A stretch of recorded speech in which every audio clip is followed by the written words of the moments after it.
in this global environment. So Vision 2030 is one in which we'll have highly skilled people, one in which our economy will be broad-based and expanded, one in which, of course, our population set must be different.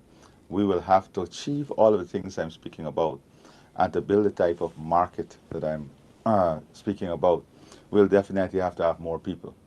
The first thing, of course, is to incentivize the value of families here, then to go to our diaspora, to have more persons coming back home, and then to bring in the medium term, the capacity that is needed to build the country out. So it is also about investing in that technology that would shorten the time frame to get us to the top of the table. That's why we're talking about a digital ID card. We're talking about digital government services, digital health. We're talking about building this ecosystem, which we've started to support this massive transformation that will take place. Investing, as I said, in world-class education, free education. So Vision 2030 is put the positioning of Guyana into the global economy as a strong, stable, as a valuable destination for foreign investment, a mining sector that adopts the best technology and environmental standards, one in which the gas to shore will come on stream, will be a major play in manufacturing and industrial development, the integration of our economy with Brazil, Suriname, and the rest of the Caribbean, the building out of that food terminal and infrastructure, and the what I call the integrated infrastructure and transport plan of our country. So we can speak all day on every component of this plan, but I'm mindful for your time. But basically, that these are some of the things that Vision 2030 will look at, but also putting people at the center of this. In all of this massive development, ensuring that every region, every community is uplifted, uplifted in their access to water, quality energy services, quality roads, drains, sanitation, health, and of course, building the ecosystem to support a standard of living that allow our people to own things, to have access to things, and to be able to live good quality of life, addressing issues of poverty, standard of living, housing, and building an equity in the wealth transfer and an equity in the way in which we address poverty and uplift the lives of our people. Before I get into the manifesto, I mean, it's obviously very extremely ambitious. The things are in the manifesto. When you obviously you must have thought about your government and how you will implement it. I've heard you talk about efficiency and what has happened in other places to ensure that what you promise is achieved. What is your thought process about that? So that's a brilliant question, Neil. Definitely the structure of government will change drastically. You will see a government that is very nimble, or a government that will be bringing in every level of skill that is required to achieve what we are setting ourselves by 2030.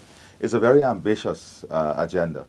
When you look at us wanting to move to manufacturing value creation for bauxite, moving to value creation on gold and on our forest products, creating two economic zones in Barbados and Wales developments, and building out that entire manufacturing or agro-processing industrial ecosystem.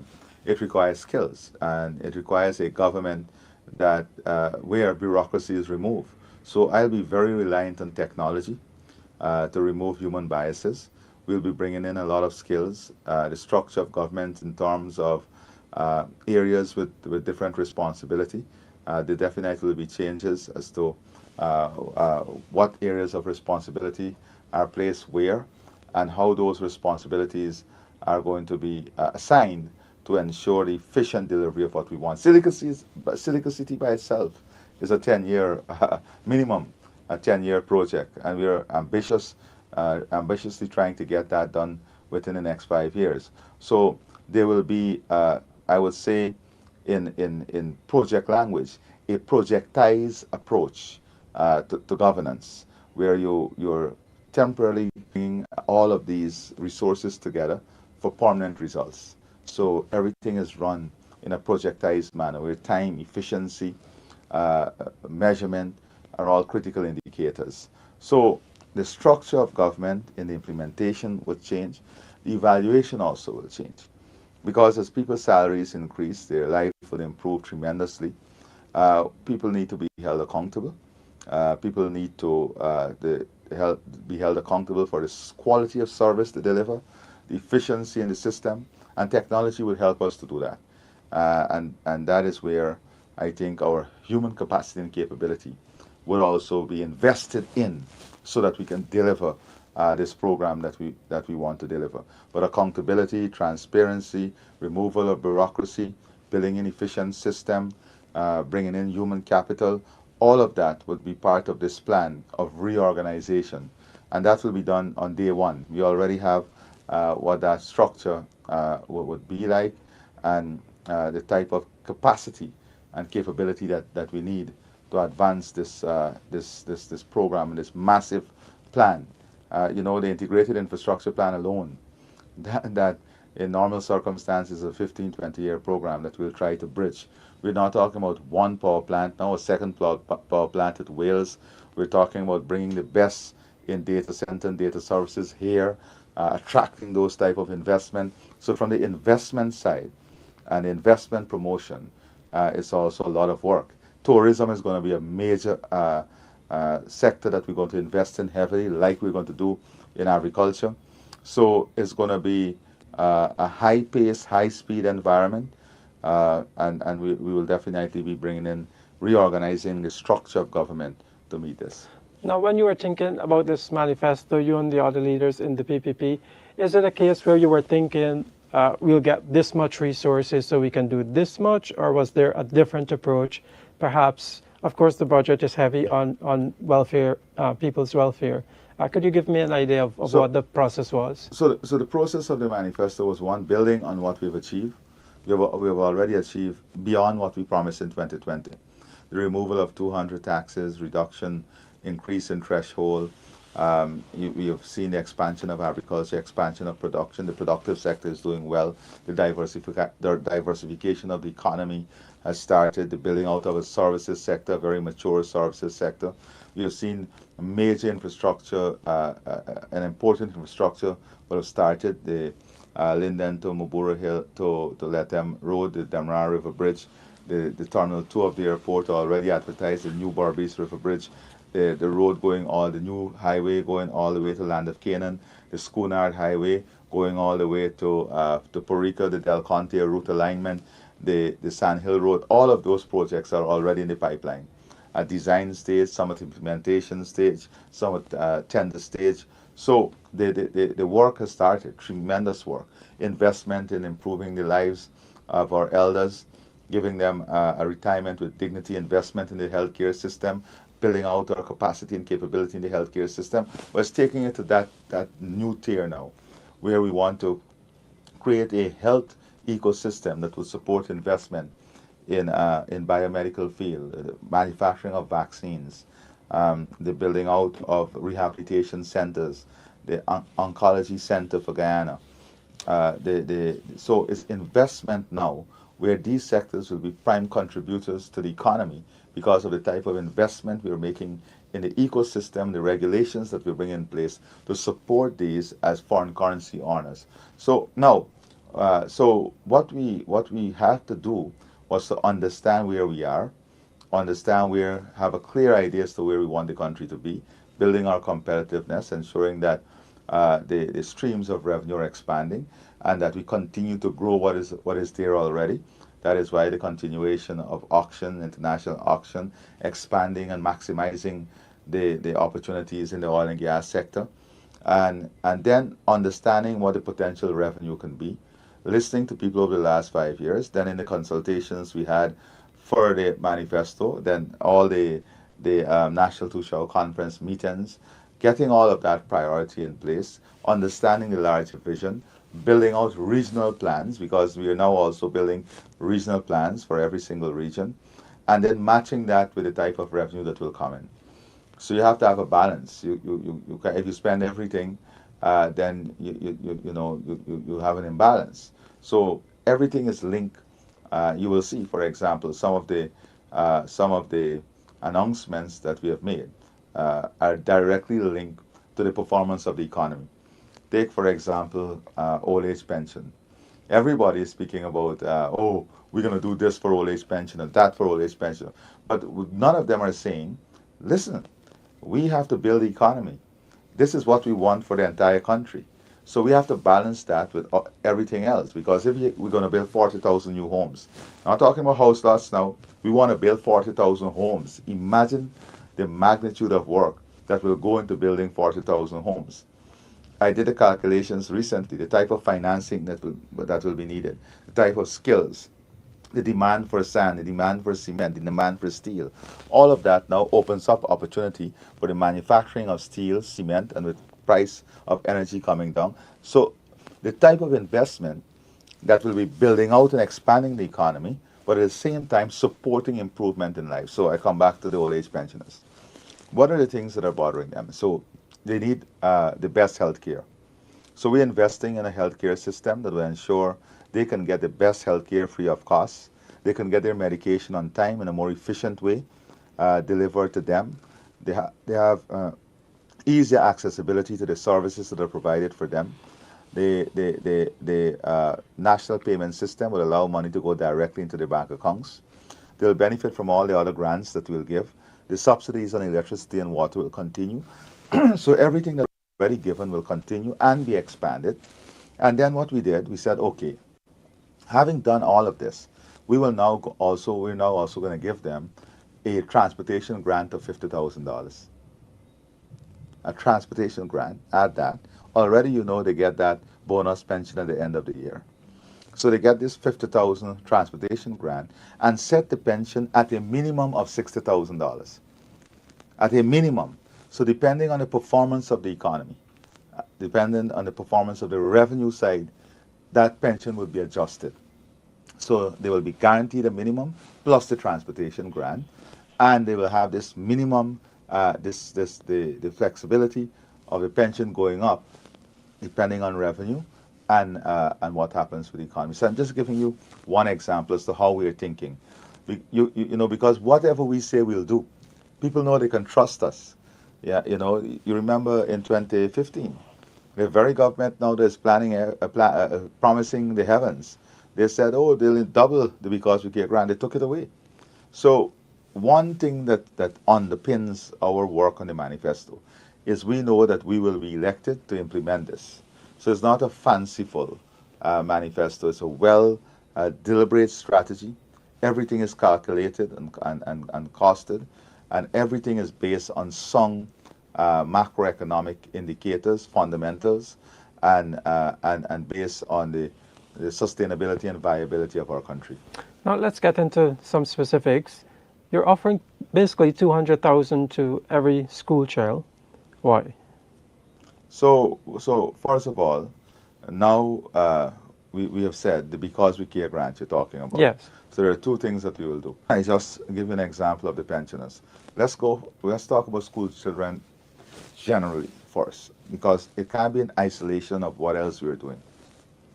We have already said that you will have free education. Whatever you want to do, free education in Guyana.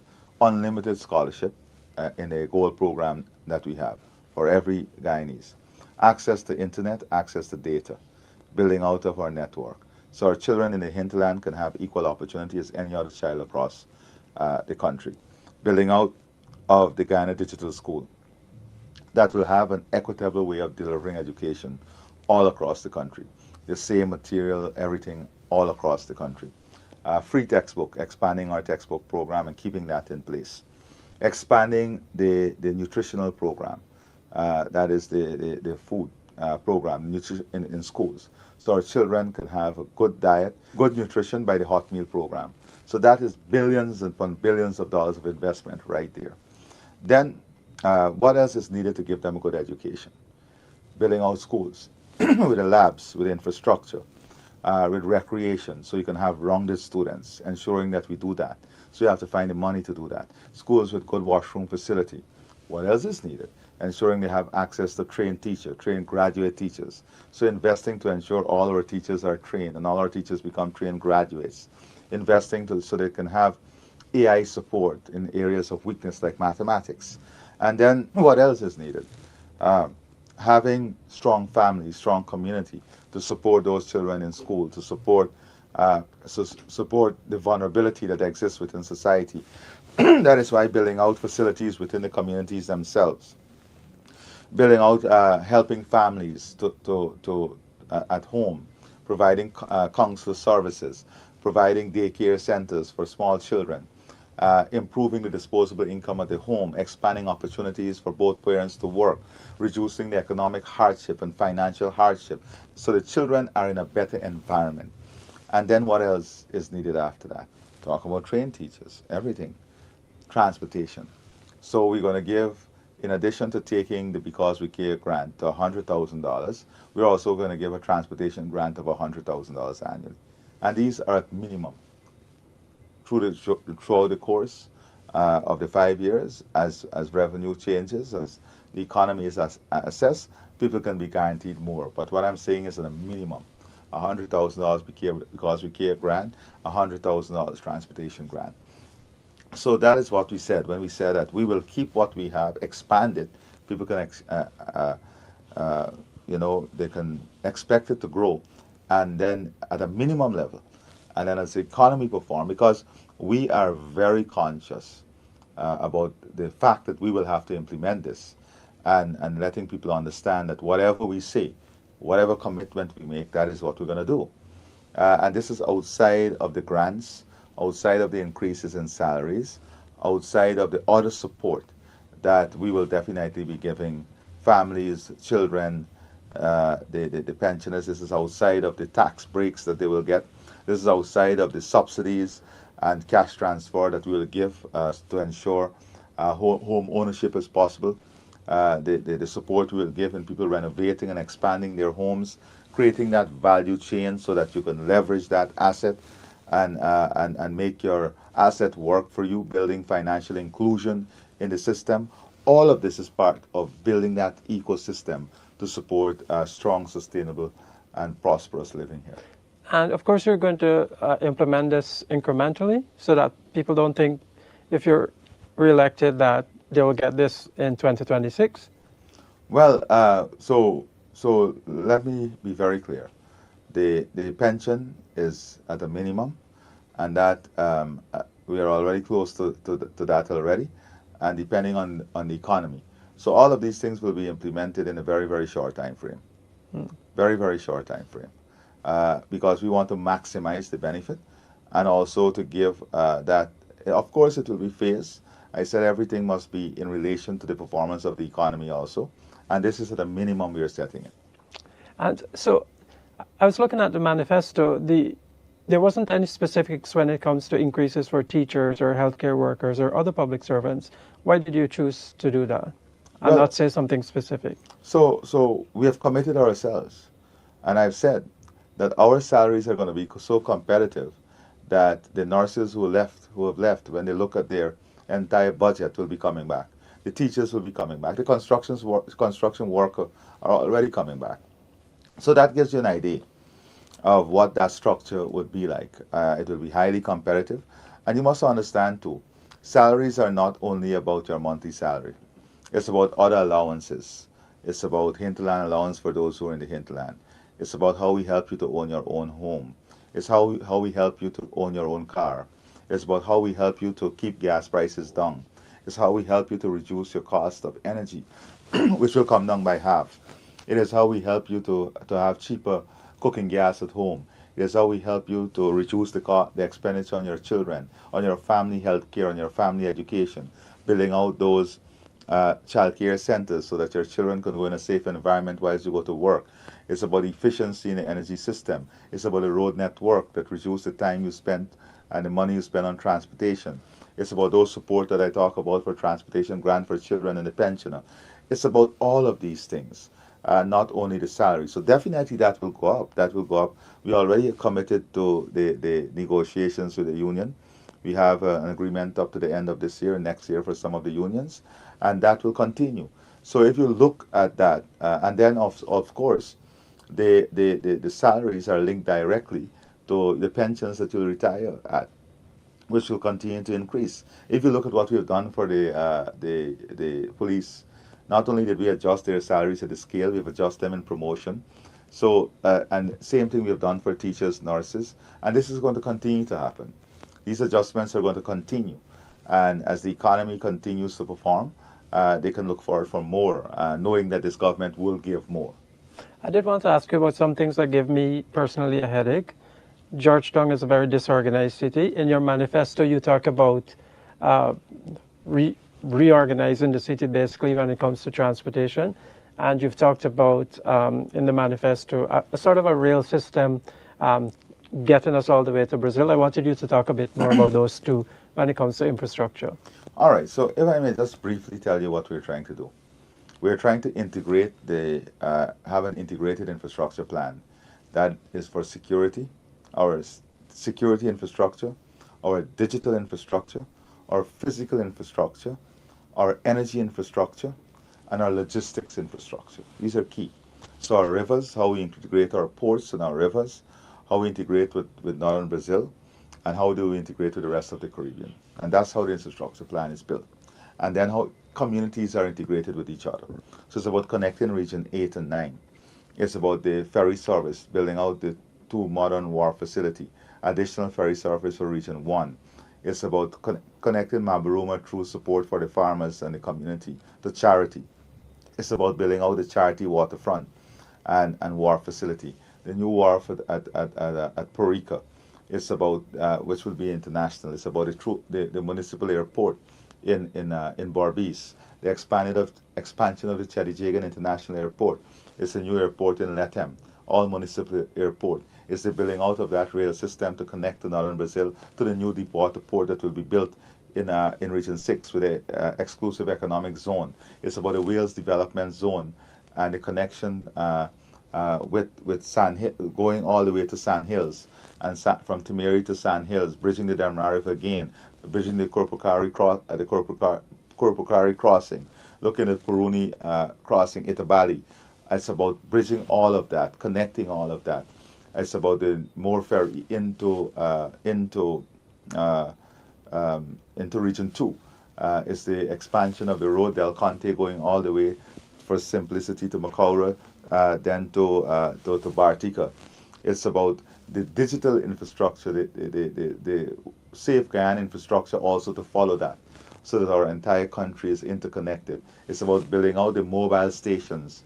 It's about the substations for energy, the grid, the national grid to be built out to meet this, because all of this will be opening up new opportunities, new investment, whether it's housing, mining, forestry, manufacturing, industrial development, and then all of that also will bring with it new areas of urbanization, new growth poles, and these new areas of urbanization and growth pole will what we call in urban and regional planning create a shift position. Right now, historically, everybody comes to Georgetown to work.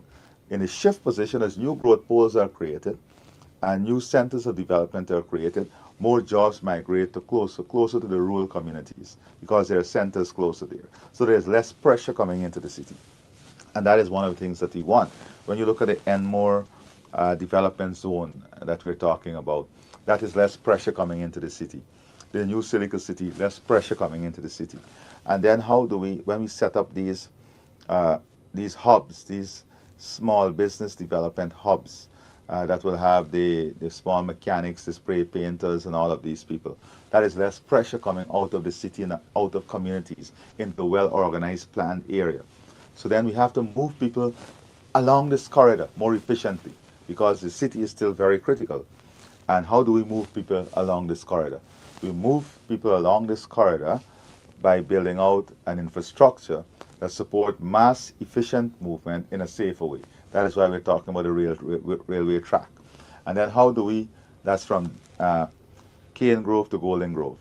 And then when we talk about the city itself, how do we make the city more attractive, more touristic? Not only cleaning the city up and building out all the drainage and the concrete drains and everything, but also how do we create a tram system within the city that takes away the congestion, make it safer, more attractive uh, a better experience. When you go on the seawall today, it's a better experience. When you go to all these parks we're building, it's a better experience. And so that is what we want. Make the city living, planting out all the trees, green and living. So there's a lot of thinking. You know, we can sit here and talk all day, and we're excited about it. That's the other thing. You know, it's not a flat thing. You know, people speak about it. I look at them speak about the manifesto. It's flat.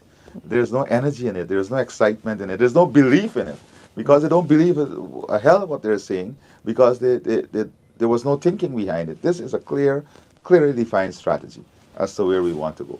Look at the small business development fund that we want to create. Is the fund different from the bank? The bank, the bank. So what does that? What does this bank target?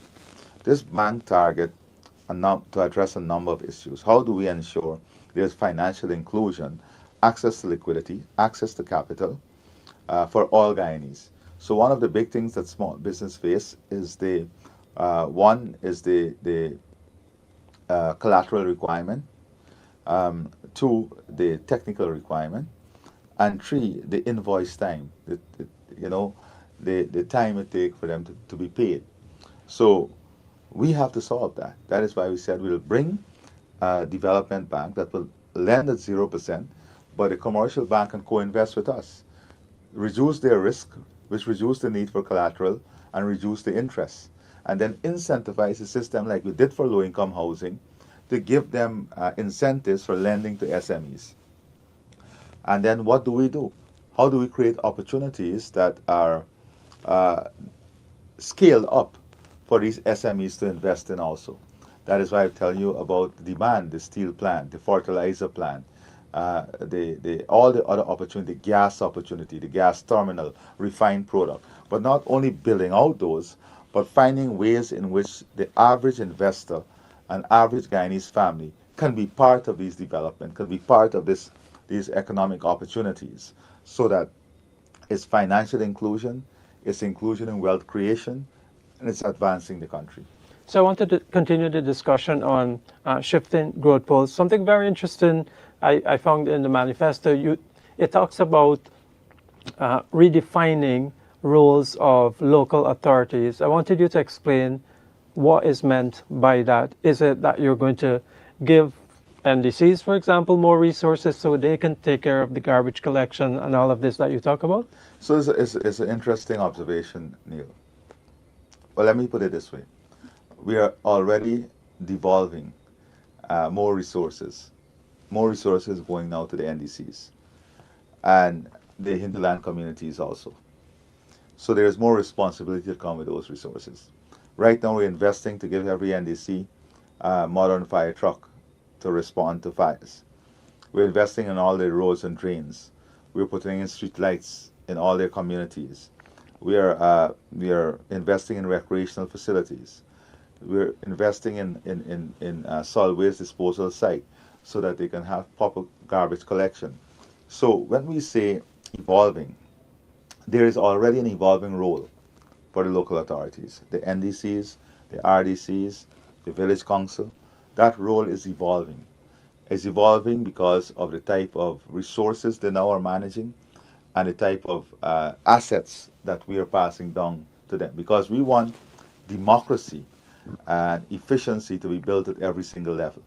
So it's very important that we invest at the community level, at the NDC level, at the village level, not only from a physical perspective or from an asset perspective or a financial perspective, but building out the human capital, building out the regulations, improving the regulations, making them more efficient. Because most times the population interact directly with these bodies. And if they don't have the capacity and capability, if they don't have the human resource asset, if they don't have the technical skills, then the service that the citizenry would love to enjoy as a result of the investment we're making may not be enjoyed.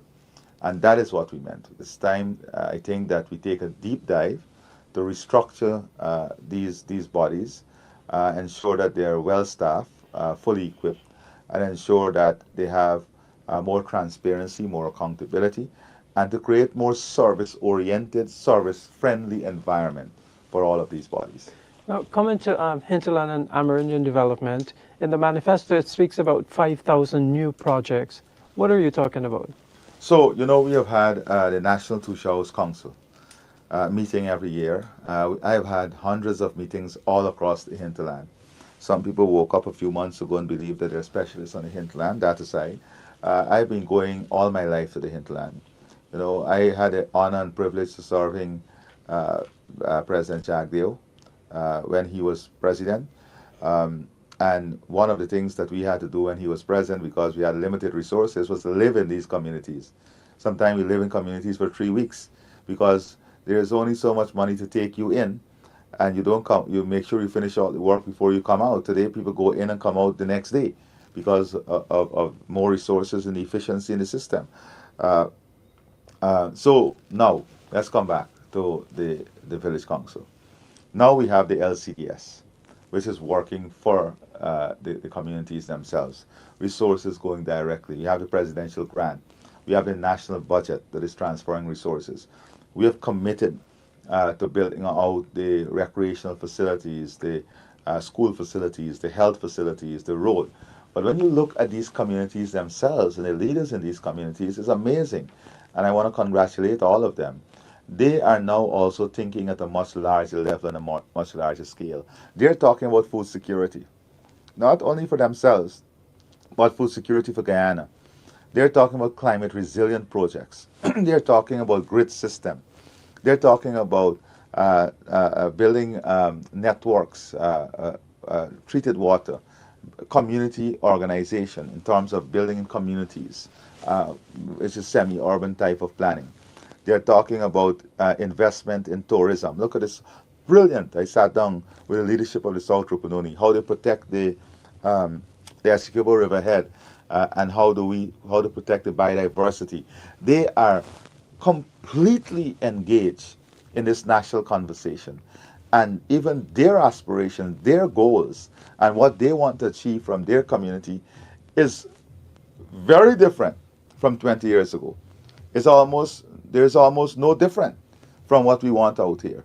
So that is why at the Hinterland community, when we said 5,000 projects, it's about how we integrate these communities. How do we ensure that they have similar facilities? How do we ensure that we take labs? Because children in there now are going to secondary schools now. They all want to be doctors, lawyers, engineers. We have to take in the services to help them to have access to pursue those careers.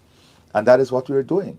When you look at the last 70 cadet recruit, 10 of whom are now coming from indigenous communities because they now have access to secondary education. So they want housing projects. They want organized housing. So the needs of the hinterland is also changing. The priorities is changing based on the development they have seen and their access to resources, and knowing that they have a government in the People's Progressive Party Civic that is listening to them, that is working with them, that want to see them advance, and that is investing to give them the best possible life.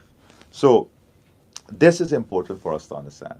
So over the last 5 years, we have had conversation at varied level with our indigenous brothers and sisters at the level of the Tushao, the National Tushao Conference, at the level of the community, and these conversations would have been continued. As a result, we've been able to work with them. This is a plan that came from them, even through the consultation, on what those priorities are. What are the key projects that will propel these communities forward to ensure that they are food secure and that their economy is integrated into the national economy? So, for example, we're working with Embrapa to help in the Rupununi and elsewhere to develop what they call mega farmsteads that would help to support what we want to do in Georgetown, whether it's corn, soya, silage, whether it's the feed production, livestock, expansion of their own livestock. They're now talking about marine cage farming. So it's changing to the extent that miners will tell you today that the villagers who used to go to work in the mines are saying to them, yeah, it doesn't make sense for me to leave home for 3 months anymore, because I'm getting the same money in the village because of the opportunity that exists in the village now. So that new wave of thinking that we are encouraging from a village economy to a more integrated economy. Village economy, yes, but integrated into what else is happening within the region, and how do we support their productivity and the expansion in production. That is why we have been supporting, for example, in the cassava mill, and then having that product integrated into value creation. So the hinterland is a fantastic story that is unfolding. How do we co-invest with them to build out what I would say tourism facility at scale? Because tourism facility at scale is very, very important. Um, you can have you can be, and that is why we're building the airports, and we're redoing all of the hinterland airstrips to make them longer, safer, because one of the main things for the people in the hinterland is access to market for their product and the cost of transportation. And we're investing to ensure that their cost of transportation come down and they have access to markets so that the input costs can come down, their profitability can go up. And how do we support adding value on what they create? So those are also key part of what we're doing. So all of these infrastructure will be linked to doing things at scale. So if you go at Rodeo, you know this. All the hotels are booked out for Rodeo next year since Rodeo was completed this year. So how do we expand that market as an all-year market and then create enough capacity within the market to take it to the next level? Those are the type of things that, and of course, very important for the hinterland is how do we invest in maintaining that strong cultural heritage, expanding the cultural heritage. And let me come to that as I'm cultural, because I don't want to escape this thought to escape me. Very important in this Vision 2030 is our Guyanese in the arts. Not only our artists, but every single one in the arts and culture. Whether you are a writer, whether you're a poet, the fashion industry, we're going to invest a lot of money to support our young people, support the arts, support our fashion industry, and to make that part of our national identity. To create avenues through which these skills can be developed, upscaled, harnessed, and the economic empowerment and bringing in that market opportunity for all of them. So you will see a lot of investment in that too, in the arts and culture and in this national identity. Not only investment from the point of view of keeping it alive, but investment from the perspective of making it marketable, of creating revenue out of it, of ensuring that entertainment, arts, culture uh, play an important part of that economic uh, uh, transformation and that economic expansion that we're talking about. That's why I spoke about a modern indoor facility, arena facility, where we can host international events, where our local talent can have exposure. Our local talent can find a stage with international talent so that they have exposure and they benefit from what you call the pass on or knock on effect. Because, in sports, in arts, is getting spotted. You have to get spotted. And that ignites opportunities. I want to continue on that train of thought because I was looking at the pledges that in the manifesto for youth, sport, and culture. I wanted to know on what basis you've made those pledges. I was looking for a mention of a policy in those 3 areas, but I didn't see it. So can you talk more about that? Of how do you make what an artist does their livelihood? Well, that we have started that project in the last 5 years, and it's understanding first of all that they're an important part of the structure of our society. They're an important part of the economy itself, and the type of opportunities that we can build in the economy. And from that perspective, understanding that. I saw one presidential candidate said he would scrap the Global Super League. You don't understand what he's talking about. The size of the sports market and the opportunity that comes to the sports market is enormous. We have to talk about how we expand that. How do we get all the players to buy into that? And that is that's where we're going. But more importantly, how do we take that to football? How do we take that to squash? How do we take that for our artists? If we don't give our artists the platform or invest in the platform, whether it's investment in studios across all the region, investment in literacy club, investment in the secondary school, expanding the arts section in the secondary school system, primary school system, building and investing in culture and cultural heritage. All of these things, it's about creating an awakening, I would say, in these areas. We are a sleeping giant in all of these areas. And these are areas that are critically integrated in our tourism, critically integrated in our national identity, and in our heritage. And there's no price that you can put to that. The country has to understand that we have to value these people who are investing in developing their talent and who are investing to ensure this identity of what makes us Guyanese, this cultural heritage, this the heritage of our arts and our identity that is protected, is expanded, and is marketed. Look at our fashion. How do we build out the fashion industry? We just had Origins this year, and you saw the overwhelming response we had for that. How do we make it? How do we take it on the global scale? And those are the things we're talking about. Exciting things for the future. Silica City, you will have international golf course managed by international players who will have to market that to golfers internationally. When they come, these are top tier tourists. When they come, they want to see the country's art, culture. They want to see the expression of the country and people.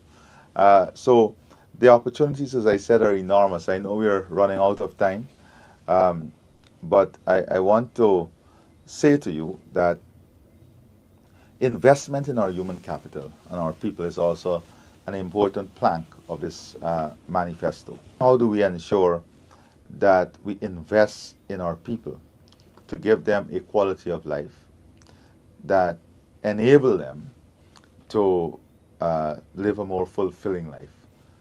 And that has been addressed holistically in this manifesto. Job creation.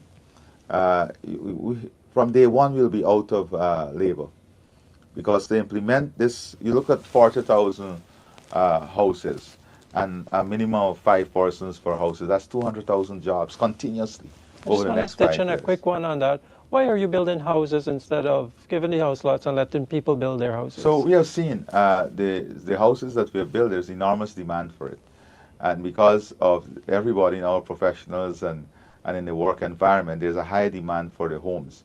So when we say building, it's not only the government building, but to achieve 40,000, we will have to build a lot of that too. When I say government, in support with the private sector, but there will also be the opportunity for others to build. The idea here is that we must have 40,000 houses built, and if you look at uh, $15 million. Let us say $15 million per house. A That flat two-bedroom? yeah. Let's say a minimum Mm. investment of 15 million because some will be less low income, some will be higher. You look at the value creation. You look at the value creation you're talking about. That's hundreds of billions of dollars of injection in the economy. So that one project alone, and we want like for let's take the highway for example, the Linden Suicide Highway, and let us take Timeri. I've already said that we have now the full mapping of that area. The North Timeri, I think that's the area behind behind the airport. That area now, most of it we know we can regularize now. So that infrastructure to build and regularize that whole area, and everybody now knowing that they have land tenure and ownership will be improving their homes. Building out of Yarra 500 homes, and the homestead going there. Regularizing housing, and not only regularizing, but organizing the housing along the along the Linden Suicide Highway, ensuring they get water, ensuring they have title to their home so they can go to the bank, they can raise financing, ensuring they have good roads, accessibility to services, medical services, educational services, and building out right along the highway and addressing those issues. That's a big plan from day one. I think within the first 6 months, we'll have a comprehensive development plan in place for the regularization process of those persons on the highway. And where it is difficult, we will organize them into housing. We will organize them into housing along the highway. We're talking about thousands of families that will benefit from this program. And they will benefit almost instantaneously. We already have a plan. The last 3 years has been difficult because there was a lot of conflict on who owned what. So what we're doing now, we have a proper occupational survey, we have proper demarcation, we have completed the block planning. So it's now moving into the final stage of letting people know which area, what, and how we're going to regularize them. But everybody will be in a housing setting that is of dignity and honor along the highway. Just giving you an example.